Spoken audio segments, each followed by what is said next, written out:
You're listening to Tuesday Morning Quarterbacks with Don Carpenter and Chris Brennell. And Vic Wright. And Gillette College Pronghorns coach Sean Neary.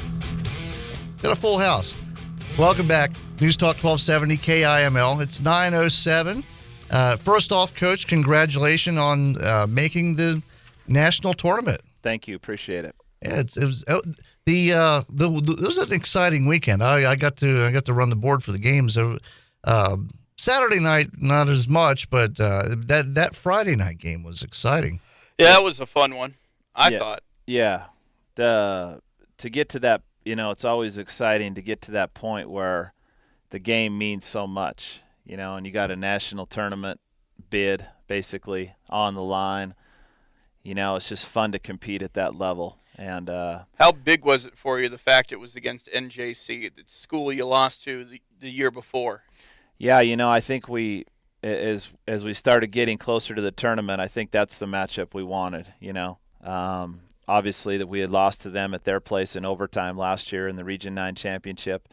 That was the first time Gillette College in our 5-year history at that point had played in the Region 9 championship and lost in overtime to them at their place.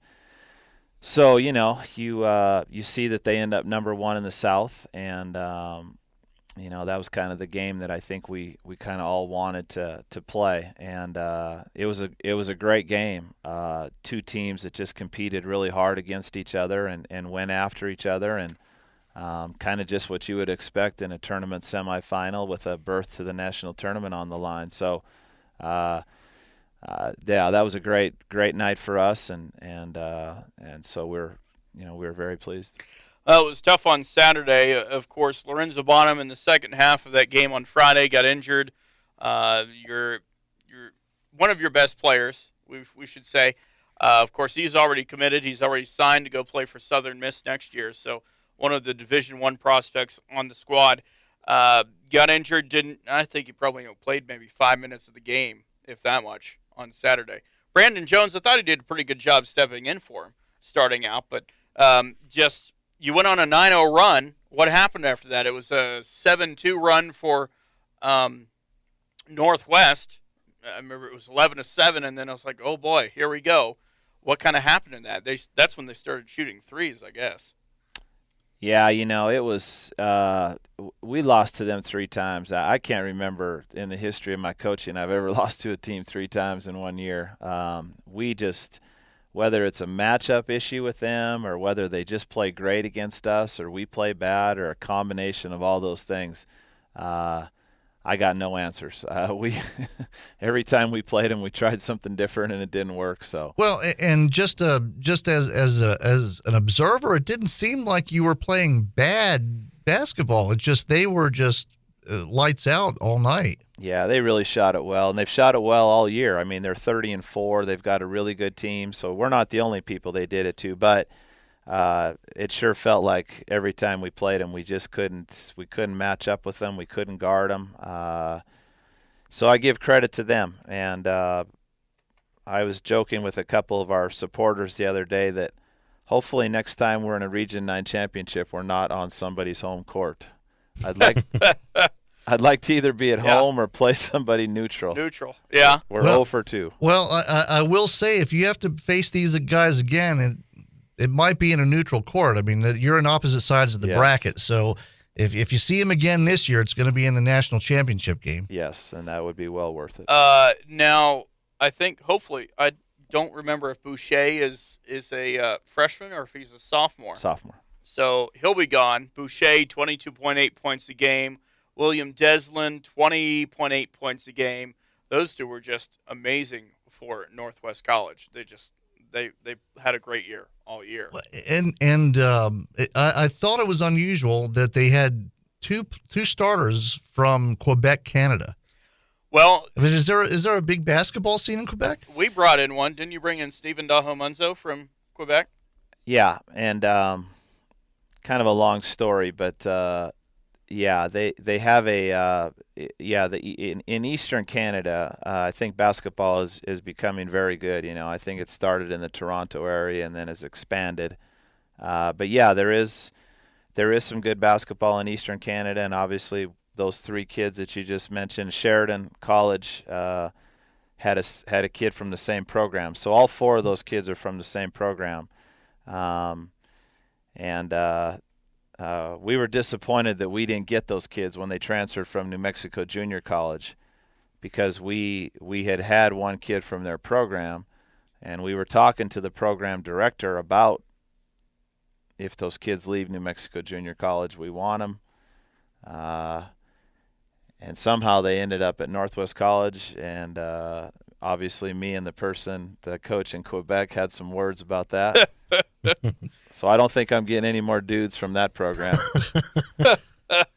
But I thought, it's kind of funny how it's a small world, and but no, they're 2 outstanding players. They're sophomores. They played at New Mexico Junior College, which is a very good league last year. Boucher was, one of the top freshmen in the country last year, really. They played in the national tournament last year at New Mexico Junior College. We all knew he was really good. That's why when word got out that he was leaving, we all tried to get him, and Northwest ended up with him. But basketball in Canada is improving a lot, and especially in Eastern Canada. I think Gonzaga is a great example of having really good Canadian players at the NCAA Division I level. Obviously, Syracuse, all the schools back east get into Canada, but I don't know that we're going to get into Canada this year, but we definitely have some feelers out there. Well, I want to talk about recruiting and how this season will help you out with the fact, 2 years in a row you've made it to the Region 9 championship game. You lost both times, but you've made it to the Region 9 championship back-to-back, 2 seasons in a row. You've only existed for 6 years, and you've got all these players, first off, that are going to D1 programs. Quentin Everett's going to Montana State. Renard Suggs, he'll be going to Washington State. Lorenzo Bonham is going to Southern Mississippi. Brandon Jones, he is a verbal commit right now to go to Cal State Bakersfield. There are others. I'm sure Ben Glover might have some opportunities for D2, as well as Ricky Suggs, the other 2 that will be leaving. With the fact you're able to get guys going to D1 and D2 programs almost every single year, you're able to get to the Region 9 championship game 2 years in a row, in addition to the fact that you're going to the national tournament for the first time ever, and it only took you 6 years to get there. How does this help you with recruiting to bring in those higher caliber players? And a new facility in a couple years. In 2 years, yes. Yeah, I think all those are factors. The national ranking helps. We were ranked most of the year this year, and last year we received votes in the last national poll.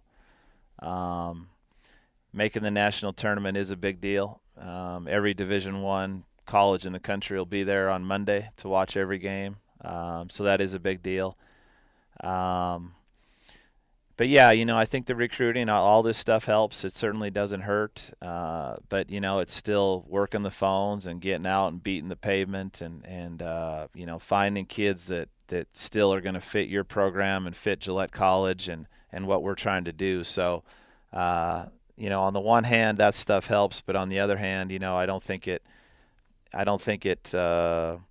makes the process any easier. It gives you some ammunition when you go recruit these kids. But at the end of the day, I think recruiting is all about contacts and working hard and finding kids that fit. And so, when this thing ends, hopefully not soon, but when it ends, then our focus will turn to that for sure. All right. Well, right now we're focusing on the national tournament in Hutchinson, Kansas. Hutchinson is a good powerhouse there in the Jayhawk Conference. I know from experience at Barton County Community College there in Great Bend, Kansas. But the fact that you're getting to the national tournament, it's all these teams, and I have the list right here. I mean, I think the worst team has a 10-loss record. Some teams, College of Southern Idaho, a team you played earlier this year, 31-2. Teams with 1 loss like Vincennes University, 32-1. You have a tough schedule to go. if you want to get to that national championship game, but you got to go game by game by taking on a school first, Hill College, that has a decent record themselves. I believe only 3 losses, 28-3 on the year. Yep. Hill was 28-3. They were ranked number 3 in the country on the last national poll, and then I think they got beat twice the last week. I believe they got beat maybe one of their final games, and then they got beat in the championship. I think the championship of their region. Yeah, very good. But at the same time, our guys are going to be ready to compete. I hope we're healthy, obviously. We've been lucky this year. We've been healthy except for, the Northwest College game. And then a couple games before Christmas was really the only time we didn't have all of our team together. And that's pretty good. So, I think if we're healthy and we're going to go compete, we got to get better this week. We've got some work to do to prepare for Hill. They're a very good team. They shoot the ball really well from 3. They're athletic. I think they're a lot like us. Size-wise, their guards are big, but they don't have the height that we have. So I think it's a good matchup. And like you say, you look at the teams that are there, I think only 2 of us are there for the first time. Right.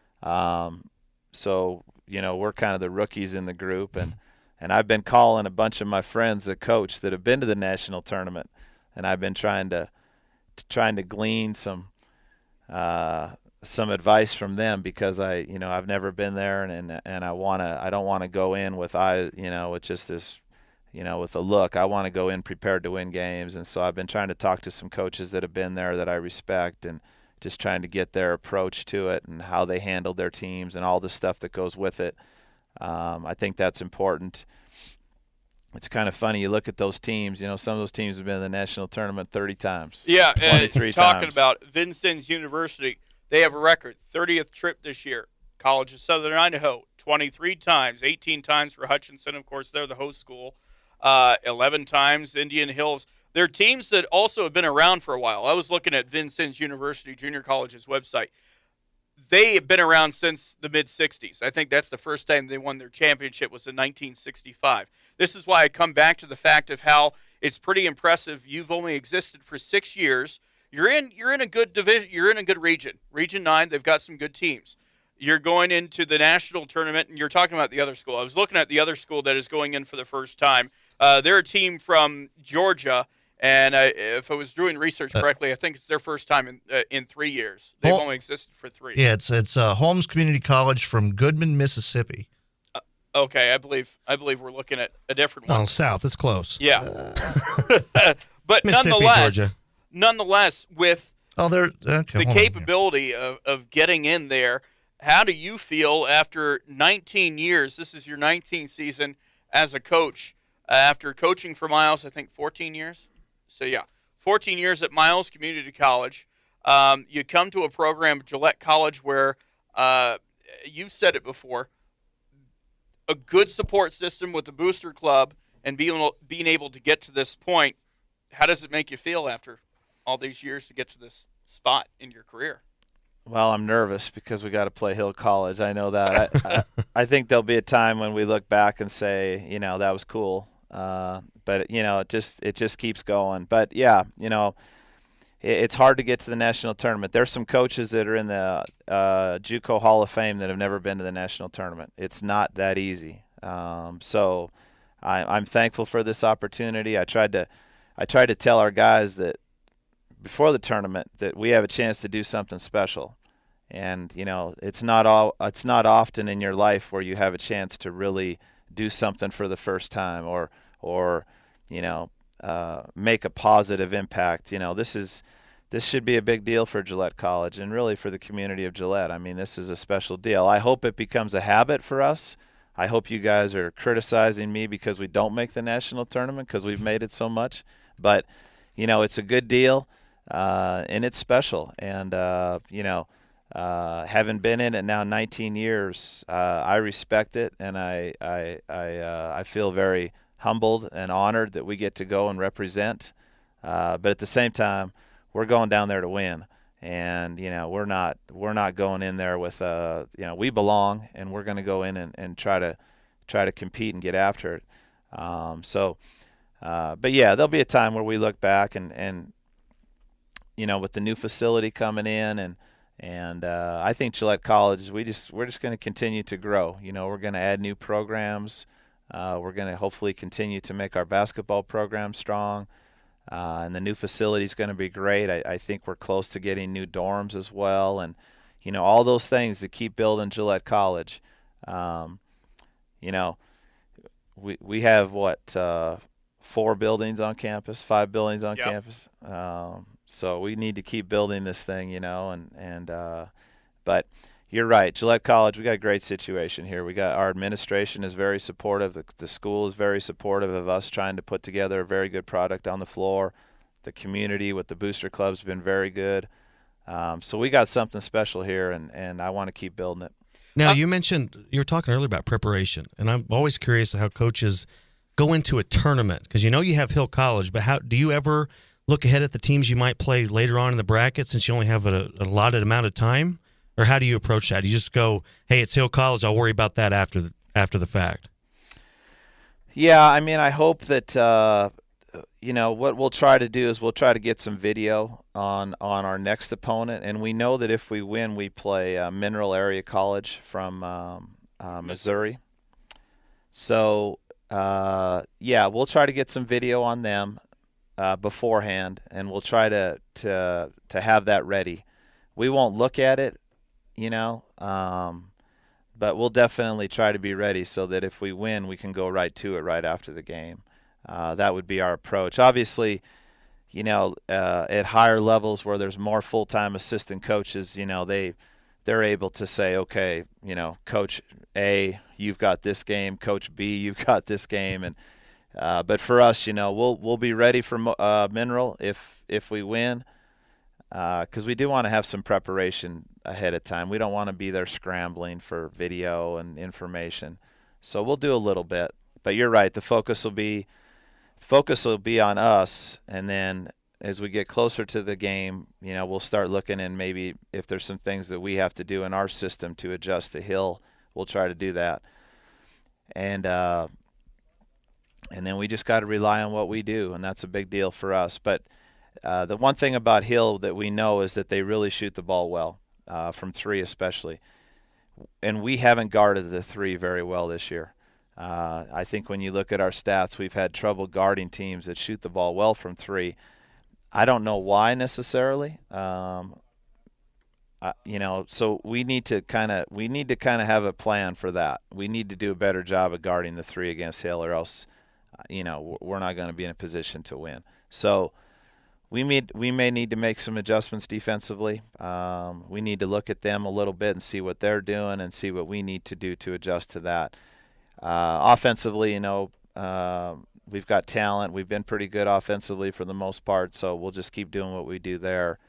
Not much tweaking to do there, I don't think, at this point. Just keep them fresh, keep their attitudes right, and that type of thing. But defensively, we're going to have to make some adjustments. There's no question. And just to backtrack a little bit, Vic, you were right. There are 2 actually other schools in first, and one was Georgia Highlands from Rome, Georgia. So you were right. So let's wrap this up. The game time is going to be 3:30 Mountain Time on Monday, taking on Hill College at Hutchinson. Do you know if there's going to be a viewing party or anything at the college? I know sometimes they might have the that one little auditorium there. Is anything planned as of yet that you know of? Not that I know of. Okay. All right. So, of course, I'll be going down there with them, broadcasting the game. So we'll have that on. It's just going to be an exciting first time for Gillette College. And I think it's definitely a good start to growing the team even more, especially – I think in the recruiting aspect of it. I think it's pretty awesome that you're able to get there on a high school gym, bring in players that are at the caliber that you can get to a Region 9 championship game 2 years in a row, and then make it to the national tournament with the district bid. So. Yeah, it's a big challenge. Last night we shared the gym with the high school cheerleaders, so I don't know how many. I don't know how many of the 24 teams got to share their practice last night with the high school cheerleading team, but we got to. So there there are some challenges. I'm not touching that with a 10-foot pole. How'd you even get any practice in? I mean, you got 19, 20-year-old guys. Well, it's a big curtain, but you can still hear them. But yeah, there's some challenges, and you'll always will have challenges, no matter what. We could build the Taj Mahal, we're still going to have challenges. But yeah, there's some things unique to us, and I'm proud of our guys for overcoming some of that and just battling through it. And it's just a great opportunity for us. We're excited about it. We got to get ready now and put all that other stuff behind us and just move forward and be ready to play on Monday. All right. Once again, head coach Sean Neary. I believe we're going to be busing out sometime on Friday, and we'll get out there and I guess Sunday or so, and Monday play at 3:30 our time. And 3:15 pregame. Yeah. And 93.3 The Legends. And we'll get more information out. I believe the game will also be streamed on NJCAA TV. So Okay. we'll get that out with your. We'll get all that out. So mute the audio on NJCAA TV and listen to 93.3 The Legend. Perfect. Yeah, there you go. That's how it goes. And I know Vic, you're going to be coy about it, but I know you're excited too. So we're excited for you not too. at all. No, We're excited for you.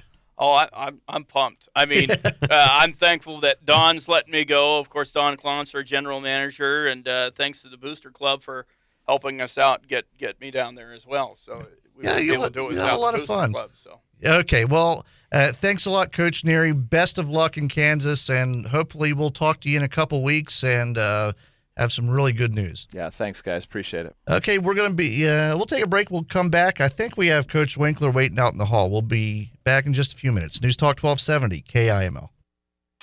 An hour without politics? Yes. It's about time. Tuesday morning quarterbacks on News Talk 1270 KIML. Okay! Game on! They score! Pay that man his money! What a game we got going. Lucic mashes Jones. Crimea River. He scores! I'm a lead farmer! Oh, Thomas Ross Kovalchuk! Ah, you better pay him in rubles! It was an unbelievable save off the Russian. And this series is going back to where Jimmy Hoffa is! It's time for the Gillette Wild Report with Coach Tom Winkler Patricia, he scores! Ball! The meatloaf! and the Tuesday morning quarterbacks on News Talk 1270 KIML.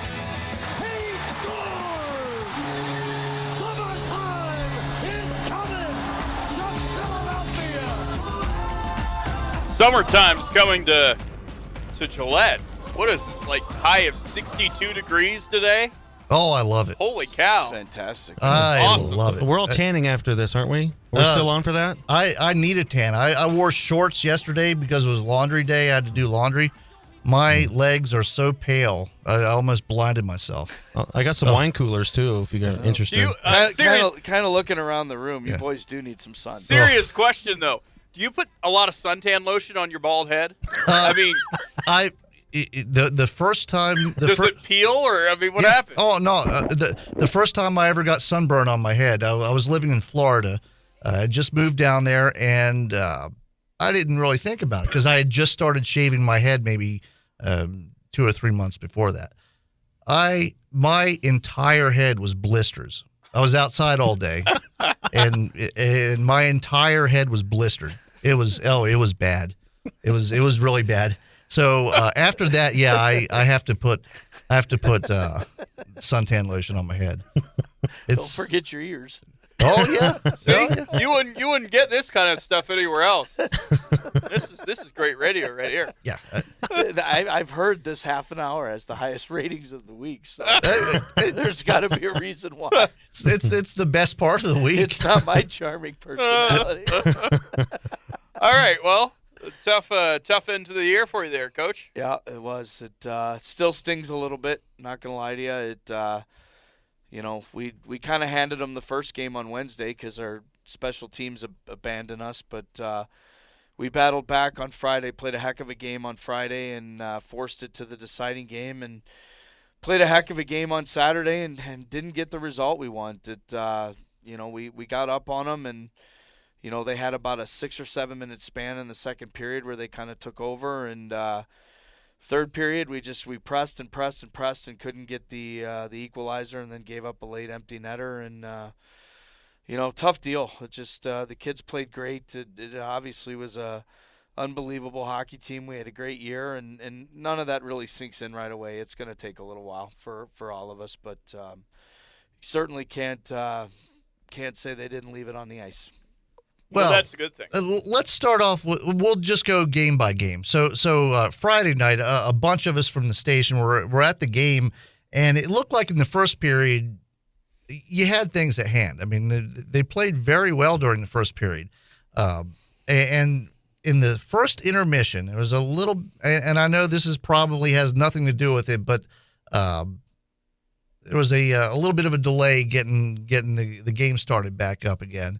I mean, did that cool the team off any? No. Yeah. That didn't affect us. The bottom line was this: on Wednesday, they went 3 for 4 on the power play, and we went 0 for whatever we were, and that was the difference. We could not kill a penalty on Wednesday to save our life. Now, did they change up how they were? No, and that's what was so frustrating, because we watched it on film. We knew what they were going to do. It's a unique kind of power play that they run, but they try and free up somebody at the back post, and the first goal we gave up was exactly what we saw on video and how to defend against it. So little frustrating with that we didn't respond the way we needed to and take care of that. But, lesson learned. I mean, the rest of the series, they didn't score a power play goal on us. So we regrouped and made up for it as the games went along. But that's the bottom line. I mean, that's when you look at, you look at the score 4-1 and they have 3 power play goals. Guess what? You're not going to beat anybody doing that. Yeah. So and that was the home game on Wednesday night. If you move over to Helena for Friday and Saturday, much different result Friday night. Friday, we played tremendous, and we killed off all their penalties, and got a power play goal ourselves. So we got our power play working. We did a lot of good things. We got pucks to the net. We played hard. We played physical. We didn't try and do too much, and we settled back into how we were capable of playing, and that was the reason we got the result that we did. I mean, we got a power play goal. We got a shorthanded goal. And guys worked and did the little things that to some degree we didn't do for a full 60 minutes on Wednesday, and it made the difference on Friday. Yeah, and like you said, you didn't give up any more power play goals. I mean, the penalty killed the rest of the series. I mean, and you had to kill 6 penalties on Friday night, and not a problem with those. And almost a 2-minute 5-on-3. Yeah. Early in the first period, we gave them. Oh yeah, okay, I see that. We gave them a 5-on-3, and our guys did an unbelievable job of. I mean, that's a critical juncture too, because I think at the time they had that, we were up 3-1. And you go down 5-on-3 for that length amount of time. If you give up a goal early, they still have a whole nother power play to work on you, and they've got momentum. So that kill was huge, and in my opinion, that kind of set the tempo for the rest of the game. Yeah, and the goaltending. I mean, they did get a good number of shots, but did get a good number of shots. So the goaltending was good. Everything kind of came together on Friday night, and then Saturday night. You started off strong. Yeah, we did. We got an early goal, and then we had a power play goal. And we didn't let up. We just we had a couple breakdowns. Our first goal was a face-off. We were too reactive off of a face-off, and it allowed them to get zone entry and pucks to the net and bodies to the net, and puck kind of trickled in, and then gave up a couple goals in successive minutes after that, and so all of a sudden we go from being up 2-0 to down 3-2, and those things happen, but we responded, we bounced back, and I thought we played a pretty tremendous rest of the game. We just couldn't get the equalizer. Yeah, and like you said, sometimes that's just the way the way the game goes. You just have to kind of take it how it comes. Yeah. Now, I mean. That you go to 3 games in the first series. I mean, what do you tell the team after the game? I mean, you go in and What do you tell the team after a series like that? Because I mean, they played their hearts out. There's not much to say. You can always judge how tight your team is at the end of a season in the locker room after that, and it's a pretty hard place to go, and unfortunately in any sport, very few people win the last game of their season. And really at the end of the game there wasn't much to say. I mean, the guys, their interactions with each other and how they handled it and how they respected each other and got along, and it's kind of one of those things. It's a tough place to be, because it's a lot of realization for some of these guys. They're the guys that are aging out, that they're not going to play at this level anymore. It's the hard reality that there's no practice tomorrow, there's no game, there's nothing. The finality of it is pretty sudden, and I think from a coaching standpoint, when the room is difficult and tear-filled and everything like that, then you kind of did what you accomplished to do. You have a team, and we did, and I addressed the guys yesterday. We had a meeting and then kind of a fun little skate to kind of put the exclamation point on it, and even at that point in time, it was still hard to talk to them, and you congratulate them on a great season. You tell them that as time goes by, that what they did will sink in, and they'll realize the kind of year they had, and right now none of us want to have any of that, because we're still disappointed that we're not practicing and we're not preparing for a game tomorrow. So it's just still tough. It still burns. Now, looking ahead to next year, you mentioned, I'm sure you'll be back recruiting here pretty soon. Yep. No rest for the weary. What type of player are you going to be out looking for? Well, I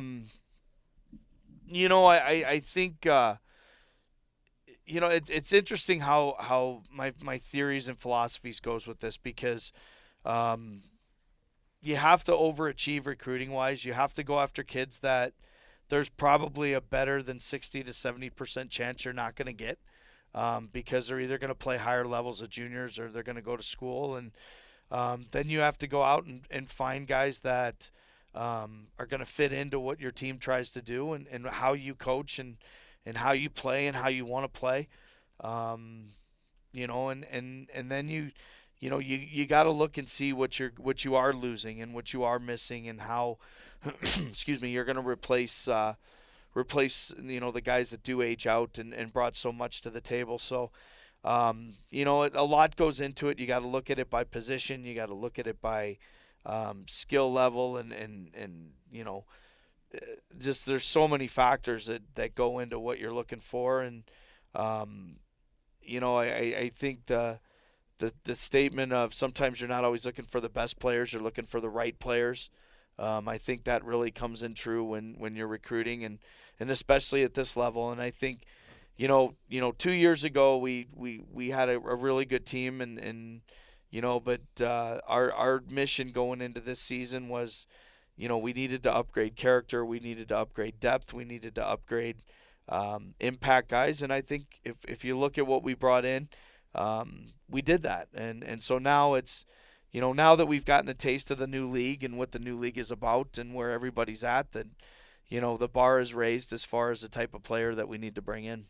Well, and I imagine being associated with the new league will also open up a little bit better possibilities as far as the quality of players you can bring in. Well, we saw that this past year. Absolutely it did. Okay, we only have a couple minutes left, but what's next for you? I mean, I imagine you're right back out looking for players tomorrow, if you could. Well, yeah. I mean, in the next upcoming weeks, there's some tournaments we need to get some coverage at, and we'll get that all squared away. And like I said, the tough part goes on, with doing the exit interviews. I mean, that's when the finality of the season really hits you, because there's guys that are going to be coming in today to meet, and then right as they're done meeting, they're getting in the car and they're heading home. So it's like I said, I certainly wish that we were preparing for practice today, but we got to get through all this other stuff first, and then we start looking at where we're at and what we need. And